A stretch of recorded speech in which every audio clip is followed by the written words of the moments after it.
This lesson, part of the price action series, it is on reversals and it's talking about a 3-push reversal. So in previous lessons, we've talked about fast patterns, so fast reversals, how they can happen, things like exhaustion, things like double top, common patterns you've seen, failure to return, or even a sweep. And then we've talked about in depth the under-over and over-under pattern, which are like the head and shoulders on steroids. And now we're going to look at more of a structure than a specific pattern. And it's a 3-push reversal. But first, I want to note that this does not have to have 3 pushes. It normally does, but you want to think of it instead as having multiple pushes, either lower or higher. It's not as sexy a name to say multiple push pattern, so we go with the 3-push. Anyway, the name should simply make you think about the whole structure and how it's different to a fast reversal or an under-over or an over-under that you've seen previously. The main difference and what sets this one apart is that it accounts for volume 2, which adds a nice confluence. Now, of course, you can use volume on any of your reversal patterns, but volume is particularly important with the 3-push reversal. So what's the psychology behind it? Well, you have an inefficient move down.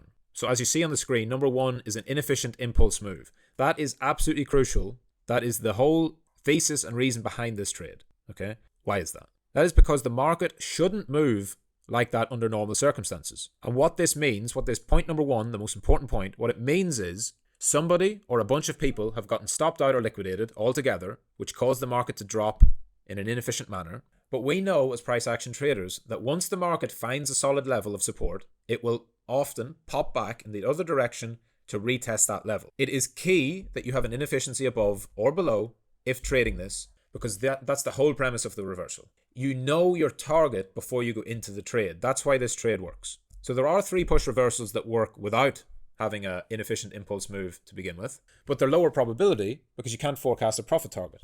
It doesn't mean that they won't reverse as well, but it's not a trade setup like this one is. This one's actionable, ready to go, tradable. So let's break it down. Here's a 3-push bullish reversal. First, you have your inefficient impulse move. Again, for anyone who doesn't know, inefficient simply means you have a large move in one direction with no retest. So you have a big candle down with no other candles filling the gap that candle has left. If you compare that to this, normally the market moves like this. Candles down, candles up, candles down, candles up, all touching off each other and testing. When you get a gap, that shows you inefficiency. Just remember that. Next, you have multiple pushes lower. This matters because we're taking out the bottom pickers now. When price comes down here, there are always going to be greedy impulsive traders that try and long everything too early. So they long here, we push again, we take them out. Some people long here, they get taken out right away on the next wick. Some people long here, they get taken out again, and eventually we reach down to a bottom. Now what's important, because of course you don't know the bottom ahead of time, is that you have multiple pushes lower. 2 is fine, 3 is best.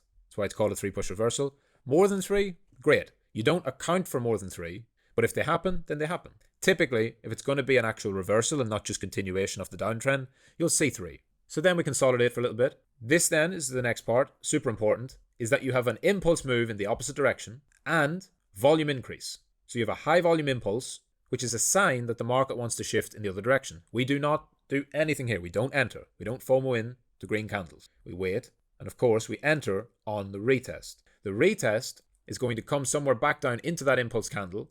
It should not go below it because the impulse candle on high volume should not get breached. But you want to see price come down anywhere in to the previous consolidation level or a previous support level before the last breakdown. If you look at where your multiple pushes lower, if you look at the wicks of those, they often offer good retest levels. So you get a level across here, you find a retest corresponding on the other side, and that would be where you would enter your high probability reversal. And the reason this works, again, as I said, because you know where your target is. Your target is up at the top of the inefficiency. What does price do? It wicks right up exactly to fill the inefficiency. So there's many ways you could trade that on the bullish side. You could enter on your retest with a stop loss below your high volume impulse, because remember, if that's going to hold, the high volume impulse should not get wicked below. There should be so much buying pressure within there that it holds. It's supposed to be a reversal pattern.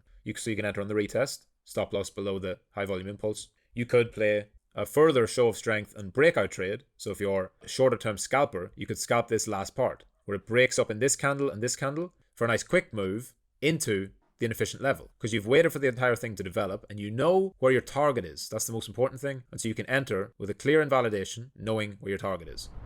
Let's look at it on the flip side for bearish. You have an inefficient move. Again, for anyone who doesn't know, inefficiencies can be either one big candle or multiple candles in one direction. So many green candles, many red candles.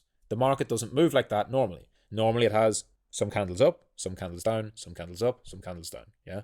In this instance, and this is actually Bitcoin on a 3-day chart from the previous bull run. So this is a high time frame chart. The previous one was a low time frame 1 hour chart. And this is 1, 2, 3, 4, 5, 6, 7, 8. 8 or 9 candles in a row, all green. So that's an inefficient move with an impulse in the middle. We then have multiple pushes higher. So we have a push, we have a second push, and we have a third push. 3 pushes. We then have a higher volume impulse on the way down.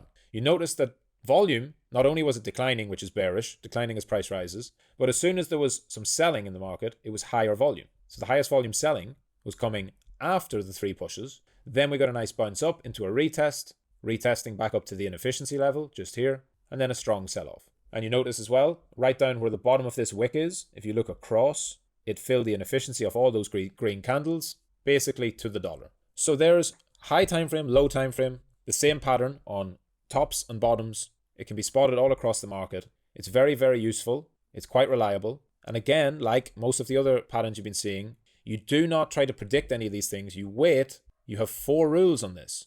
You don't execute until the 4th retest. You wait for your inefficient move. You wait for your multiple pushes. You wait for your high volume impulse, and you enter on your retest. You have clear targets. You know your target. Your target is a mean reversion back down to fill the inefficiency. So you know your target, set your trade. If it's positive risk reward, good. If you can get a good entry, great. And then we can move on to the next lesson.